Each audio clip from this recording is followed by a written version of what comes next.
Com a mensagem do Senhor, tá bom? Pai, muito obrigado por esta vida, muito obrigado porque esta vida pertence ao Senhor.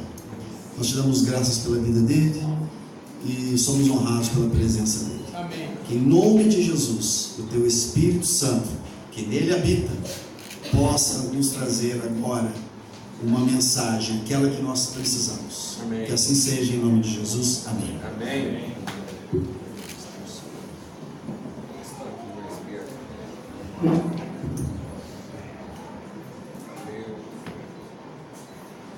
Bastante tempo, muita gente nova. Finalmente eu conheci o gerente do prédio, porque eu acho que ele, mais do que nós, sabe que o dono não é ele é só o administrador, não é isso? Porque ele ouviu do dono e teve mais fé do que os locadores, né? Muito bom, viu? Um privilégio conhecer. Nesses 8 anos ele nunca tinha se encontrado, estive aqui várias vezes e sempre louvei a Deus pela sua vida, viu? Pela forma como Deus te usou aqui para gerar fé e servir realmente assim a vida das pessoas. Muito bom estar aqui com o Diogo e com a Priscila. Então, assim, privilégio, né? A gente é testemunha da caminhada deles, desse empenho e a forma como ao longo desses anos Deus vem honrando e está com o Riva, enfim, todo mundo. Walter Júnior, privilégio compartilhar seu trabalho aí, sempre muito bom. Alegria, amados. E eu sei que é um dia de festa, que a gente poderia até estender um pouco no tempo, mas eu vou pedir graça de Deus para a gente fazer uma coisa assim que não seja tão extensa, né? E como é aniversário, eu sempre procuro de Deus. Alguém tem uma água para mim? Tá, acho que já foi pegado. E então, assim, sempre que eu tenho o privilégio de compartilhar em aniversário, eu quero buscar de Deus uma palavra que seja assim, um testemunho profético, algo mesmo assim que possa representar um marco de palavra e de revelação e de referência na vida da igreja. Eu nunca me preocupei em trazer um sermão, uma mensagem, mas muito mais do que isso, buscar de Deus um testemunho que sirva mesmo como marco para a vida da igreja. A gente vai estar compartilhando aqui hoje e amanhã. Então, como a gente vai compartilhar hoje e amanhã, eu quero abordar 2 aspectos da vida cristã, em que são aspectos essenciais da vida da igreja, e trazer isso como testemunha. Às vezes você pode estar visitando, não é aqui que você congrega, ou talvez seja a primeira vez que você está visitando aqui, mas eu creio que isso também, obrigado, vai fazer sentido na vida de todo mundo, até para a gente poder entender alguns aspectos, né, da nossa vida cristã, que às vezes a gente não entende bem claramente. É muito comum a gente pensar que o cristianismo é mais uma alternativa religiosa, né? Que existem várias religiões no mundo e o cristianismo é uma delas. É até interessante que é assim que a gente identifica, né? Então, assim, a gente olha que tem 82% de hinduísmo, 12% de islamismo, 0,11% de budismo e 0,8% de cristianismo. Então isso a gente acaba assumindo essa condição religiosa e a gente acaba se colocando nesse ranking. E na verdade, né, Jesus não colocou isso na forma de um ranking. Então a nossa vocação não é um espaço que a gente ocupa na fatia social. A nossa vocação é a influência que a gente exerce. Então você poderia dizer quantos por cento de luz existe nessa sala? E quantos por cento de escuridão? Não. Então você pode dizer que a sala está mais clara ou mais escura, mas você não conseguiria medir que há 20% de luz e 80% de treva. Amém, irmão? Porque a mínima luz iria gerar uma referência para a treva. Então, se a gente apagasse todas as luzes aqui e acendesse um fósforo, eu já não poderia mais dizer que a sala está em quê? Em trevas. Glória a Deus, amém. Amém. Aleluia. Amém? Amém. Alguém conseguiria isolar e a gente fazer assim, a gente ir lá e colocar a luz num pedaço e a escuridão no outro pedaço. Então a gente vai lá e vai. Então vamos reunir a luz tudo num lugar e a escuridão fica do outro lado. E sem perceber, nós muitas vezes tratamos a nossa vida assim. Sem perceber, a gente vai colocando a nossa relação com Deus numa premissa religiosa e a gente entra num embate. Eu gostaria que projetasse aqui para mim a letra da penúltima canção que a gente cantou com o Riva aqui, que fala para cura. Alguém lembra lá? E a última estrofe. Hã? Isso. Dependo de ti, do Baruque. Agora coloca a última estrofe lá pra gente. Para me curar, para me ensinar. Então o Evangelho é para nos curar e para nos ensinar. O Evangelho não é para pautar um modelo religioso. O Evangelho não é uma cartilha de comportamento. O Evangelho é para transformar o nosso entendimento a respeito de nós mesmos e do papel que nós, como povo de Deus, cumprimos na sociedade. As dificuldades espirituais que nós podemos enfrentar vão dizer se o nosso trabalho vai ser um pouco mais fácil ou um pouco mais difícil, mas não determinam a nossa eficiência. Amém, amados? Então, aquilo que é o meu testemunho, aquilo que eu vou cumprir. Então, por exemplo, eu não vou cumprir a minha vocação pautado na quantidade de pessoas que eventualmente possa ter recebido a minha mensagem. Eu vou saber que meu trabalho foi feito se eu fui plenamente aquilo que eu fui chamado para ser. Então, o Diogo e a Priscila estão indo para lá. Então, a grande questão não é quantos por cento eles vão mexer na estatística. Amém?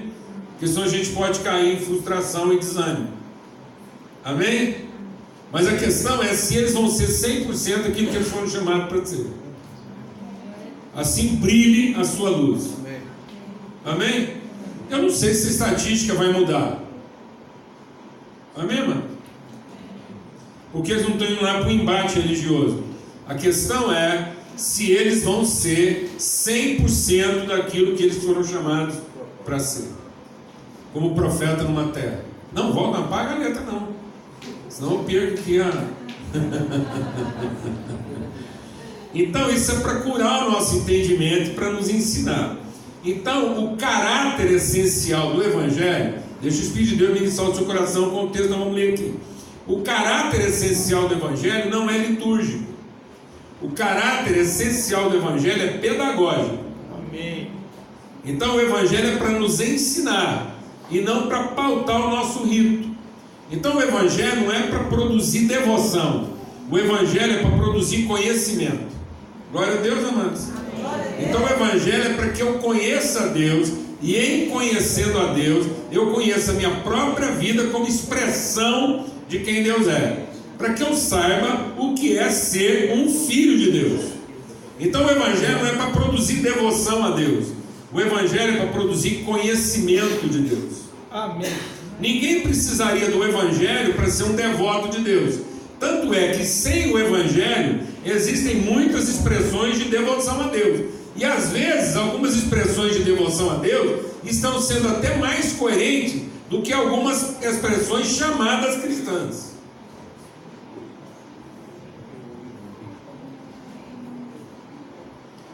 Tem gente aí que como religião está mais coerente que a gente.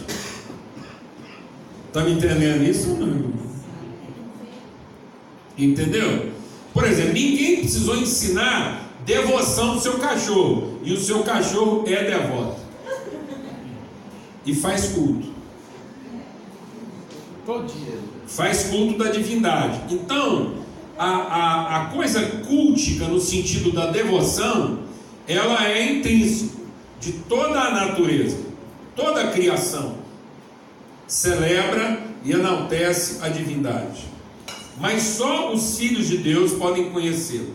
Então a nossa forma de culto a Deus tem mais a ver com cultura do que com devoção. Culto é a essência da palavra cultura. Então o nosso culto tinha que estar transformando a nossa cultura de valores e não apenas aprimorando o nosso rito litúrgico. Está claro isso ou não, amado? Amém? Então por que eu estou falando assim? Porque isso vai determinar, essa transformação do meu entendimento vai determinar o caminho que eu vou seguir. E esse caminho não é um caminho para Deus. Amém? Não. Jesus nunca disse que ele era caminho para Deus. Porque existem 3 atributos que são exclusivos de Deus. Ele é onipotente, ele é onisciente e ele é o quê? Ele é onipresente. Isso quer dizer que Deus já está perto de tudo. Então, se Deus está perto de tudo, não há por que fazer um caminho para Ele. Então, não há distância de coisa alguma para Deus. Então, a divindade é onipresente. Então, Jesus disse que Ele é o caminho para quem, então? Eu sou o caminho, a verdade e a vida. Ninguém vem ao Pai. Então Jesus é o caminho para o conhecimento de Deus como Pai. Glória a Deus, amado. E aí é um caminho a ser percorrido. É o caminho do conhecimento da identidade, do propósito. Então, para prestar liturgia a Deus, não há caminho, porque Deus é onipresente. Mas para conhecer a Deus como Pai e conhecer a vontade eterna de Deus para a nossa vida como filho, aí é um caminho a ser percorrido, que é o caminho do conhecimento da verdade, a verdade a respeito dele e a verdade a respeito de nós. Amém? Então, para que eu possa seguir esse caminho. Que caminho? O caminho da minha vocação, o caminho do nome que Deus me deu e o propósito que Ele estabeleceu na minha vida, para que Deus possa o quê? Nos usar conforme o seu propósito. Então, no caminho da liturgia, a gente pensa que oração, por exemplo, é para mover Deus. A gente pensa que oração é para chamar Deus para conversa. E não, oração não é para chamar Deus para conversa, porque Ele também é onisciente. Então, para Deus saber qual é o assunto, não precisa da gente falar para Ele. Glória a Deus, irmão. Aleluia. Amém? Então, oração é para quê? É para mostrar para Deus que nós entramos na conversa e que agora a gente está querendo ouvir o que Ele tem para dizer. Então, oração não é para ficar falando para Deus para ver se Ele finalmente ouve. Oração é para conversar com Deus para ver se finalmente a gente ouve e possa dizer: venha o teu reino e se faça a tua vontade, aqui na terra, através da nossa vida, assim como ela já foi estabelecida onde? Nos céus. Então a oração é para que essa voz íntima de Deus, quando o profeta Isaías foi chegando perto de Deus, ele foi chegando perto de Deus, o que ele foi escutando Deus falando? Ele foi chegando pertinho de Deus e foi escutando Deus falando: não estou ouvindo, fala mais alto que eu não estou escutando, explica direito que eu não estou entendendo. Foi isso que Isaías escutava? Não? Estou chocado. O que o Isaías escutou? A quem eu vou enviar? E quem é que vai me representar? Quem irá por mim?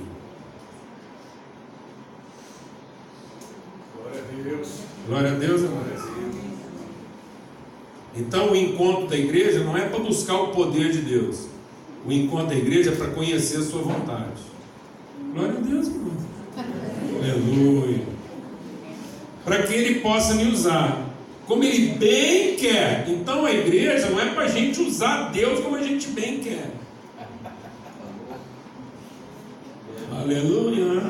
Então a igreja não é uma forma religiosa de liturgia para a gente aumentar o percentual, e agora que Deus sabe que Ele é o Deus da maioria, Ele acaba fazendo o que a gente bem quer. Não.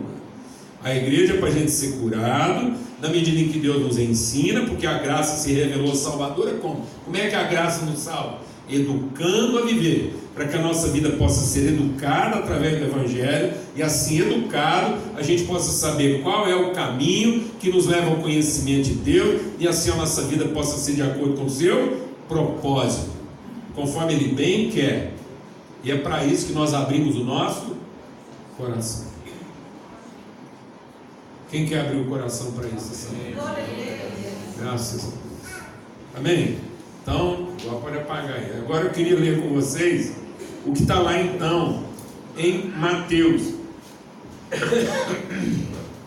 Em Mateus, no capítulo 28, quando Jesus se despedindo dos seus discípulos, ele deu uma palavra e diz assim: Jesus, aproximando-se, falou aos seus discípulos, capítulo 28, verso 18, dizendo: toda a autoridade me foi dada no céu e na terra. Nós não vamos ter tempo para falar disso aqui agora, mas veja que Jesus está falando de autoridade. A questão conosco agora não é uma questão de poder. Jesus não veio em plenitude de poder, Jesus veio em plenitude de autoridade. Por mais que a gente se relacione com Deus, nós podemos passar com Deus a eternidade. Nós podemos passar com Deus a eternidade. E nós nunca vamos conseguir dimensionar a grandiosidade do seu poder. O poder de Deus é incomensurável.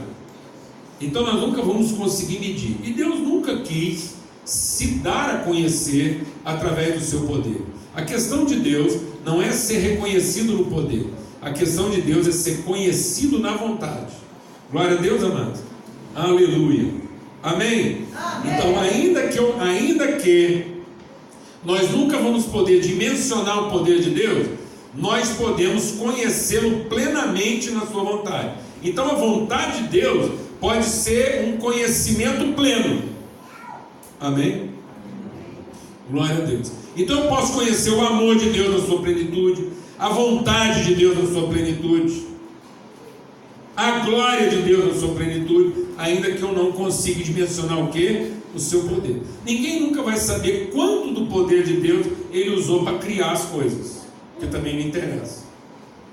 Mas eu vou te dizer uma coisa: independentemente de saber quanto do poder de Deus Ele usou para criar tudo, eu sei de uma coisa: Ele criou tudo segundo a sua vontade. Então, ainda que eu não saiba quanto poder Ele usou, eu sei que tudo está totalmente de acordo com a sua vontade. Glória a Deus, amado. Glória a Deus. Aleluia. E eu gosto sempre de falar isso para a gente entender que o nosso negócio aqui não é religião. Nosso negócio aqui é ter um entendimento transformado de maneira espiritual. Jesus não vem trazer um modelo religioso. Jesus vem trazer uma referência de espiritualidade. As religiões disputam o poder. A espiritualidade desenvolve a autoridade. Então Cristo quer desenvolver em nós um ser de autoridade e não de poder. Glória a Deus, amado. Amém? Vou explicar isso melhor, que é fácil. Eu sempre explico assim, que é fácil. Tá certo? Quem tem ajudante em casa? Um ajudante em casa, um secretário, no escritório. Você tem, irmão? Sim. Tem alguém que te ajuda lá? Você tem filhos? Seus filhos têm que idade, mais ou menos? 15 e 21. Isso. O seu ajudante tem que idade, mais ou menos? 42. Isso. O seu ajudante pesa mais ou menos quantos quilos? 52. É, e seu filho de 15, de outro, quanto é quanto? 21. Eu de 15. O de 15 pesa mais ou menos quantos quilos? 40 e... É, se os dois ferrar um pau assim, se for pro pau mesmo, pra paulada, pro cacete, quem que você acha que vai bater em quem?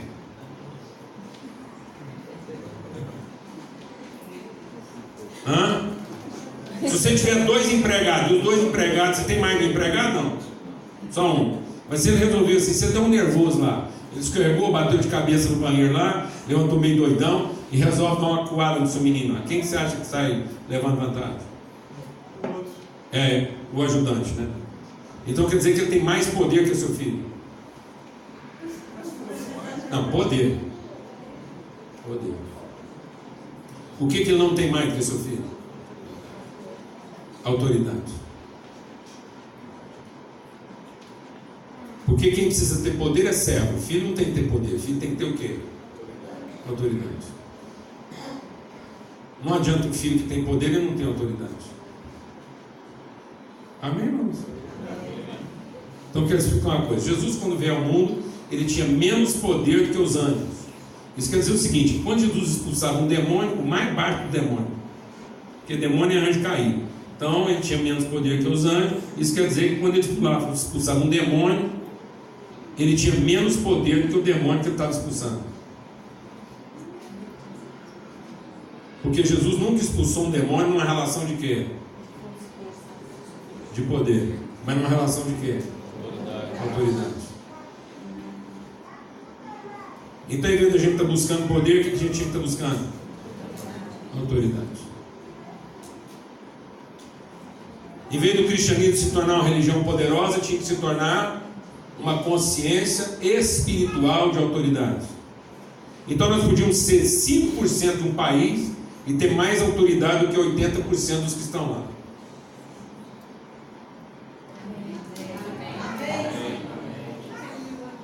Amém, irmão? Porque não adianta, igual aqui no Brasil, a gente ser quase 40% do país e não ter nesse país a autoridade que nós tínhamos que estar tendo como igreja e não temos. Então a igreja evangélica no Brasil está se tornando uma igreja poderosa, sem o quê? Sendo que ela podia ser menos numerosa e ter mais o quê? Autoridade. Então nesse país, nós os cristãos estamos precisando de mais poder ou de mais autoridade? Autoridade. Jesus não nos deu todo o poder, mas Ele nos deu toda a autoridade. Essa foi a grande luta de Paulo. Paulo, quando enfrentou um problema na vida, um espinho na sua carne, ele queria que Deus o livrasse daquilo que significava para ele falta de quê? De poder. Porque aquele espinho na carne humilhava. E ele diz que aquele espinho na carne era um mensageiro de Satanás, que batia nele, ó, um mensageiro de Satanás, que batia nele era o quê? Um empregado doido, tá certo? Então, Paulo tomava uma coça regular de um anjo que, quando resolvia bater nele, tinha mais poder do que ele. E isso era para quê? Para humilhar o Paulo. O Paulo entendeu o quê? Que o poder de Deus não se aperfeiçoa onde? Na sua força. Mas o poder de Deus se aperfeiçoa no conhecimento da sua graça. Então Paulo teve uma cura. Ele falou: agora eu estou curado. Porque agora eu não preciso ficar livre daquilo que é sinal de fraqueza. Porque agora a minha autoridade se apoia numa outra coisa que não a minha força.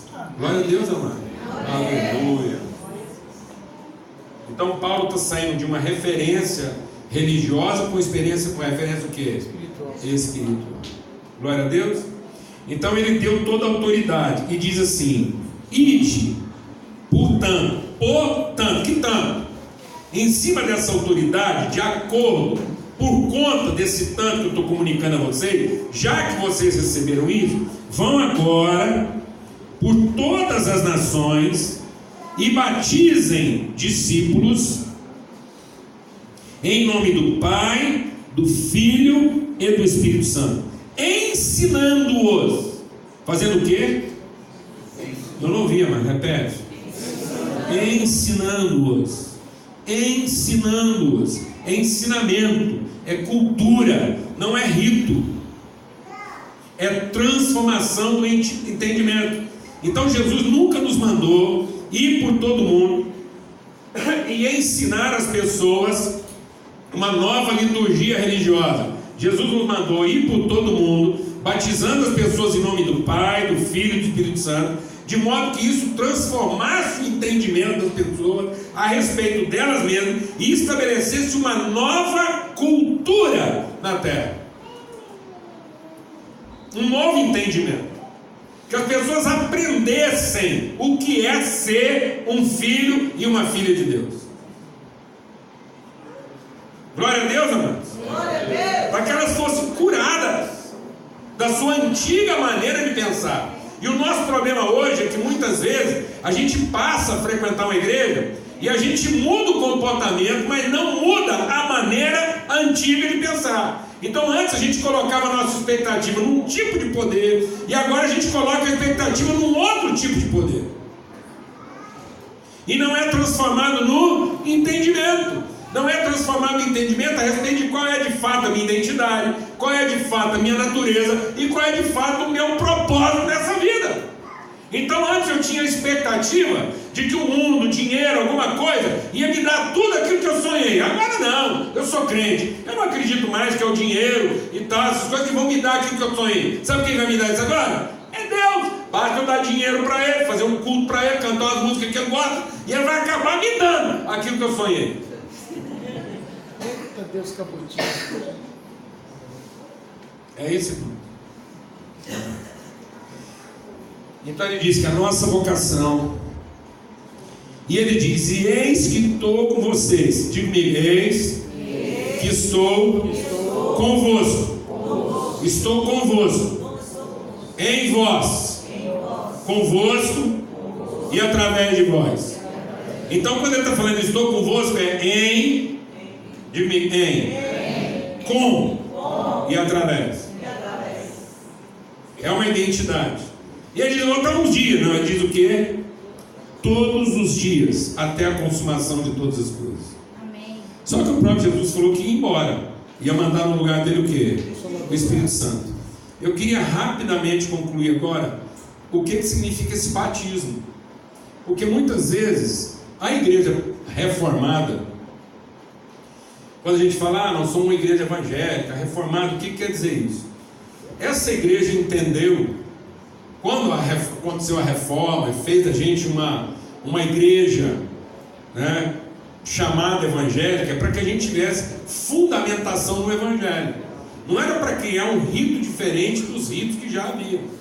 Então os reformadores não estavam criando uma nova liturgia, eles estavam buscando entender a pedagogia do evangelho, para que o evangelho nos salvasse educando a viver. Glória a Deus, amados. Tanto é que eles falaram em todos os sacramentos litúrgicos e eliminaram todos os sacramentos litúrgicos